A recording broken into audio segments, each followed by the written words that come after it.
윤석열 대통령이 취임 1년을 맞이했습니다. 지난 대선 당시 윤 대통령은 충청의 아들이라며 지지를 호소했고 충청권 표심은 윤 대통령에게 몰표를 주며 화답했습니다.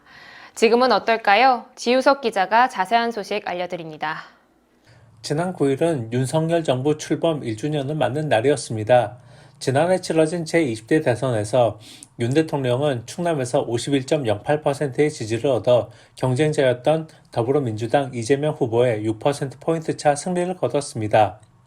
하지만 1년이 지난 지금 충남 지역 여론은 싸늘하기만 합니다. 여론조사 기관 한국갤럽이 지난 2일부터 4일까지 전국 만 18세 이상 남녀 1000명을 대상으로 실시한 여론조사에서 윤 대통령 직무수행 평가는 긍정 34%, 부정 57%로 부정평가가 13%포인트 높게 나타났습니다. 대전, 세종, 충청권 여론도 부정적이어서 이 지역 응답자 중 윤 대통령이 잘하고 있다고 답한 응답자가 35%인데 비해 잘못하고 있다는 응답이 49%로 부정평가가 우세했습니다. 문제는 윤 대통령의 낮은 지지율이 반등할 계기가 마땅하지 않다는 점입니다.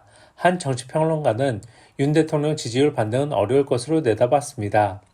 최근 천안신문 취재 결과에 따르면 전국적으로 윤석열 대통령의 낮은 지지도가 고착되어가는 분위기입니다.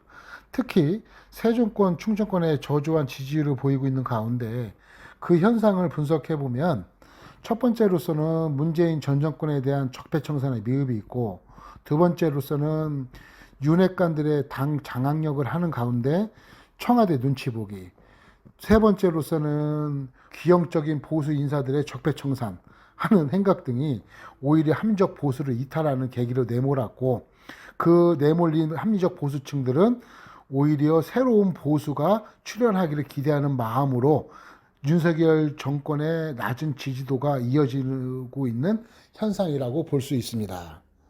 한편 천안 아산 지역으로 한정해보면 대통령 공약은 비교적 무난하게 이행 중입니다.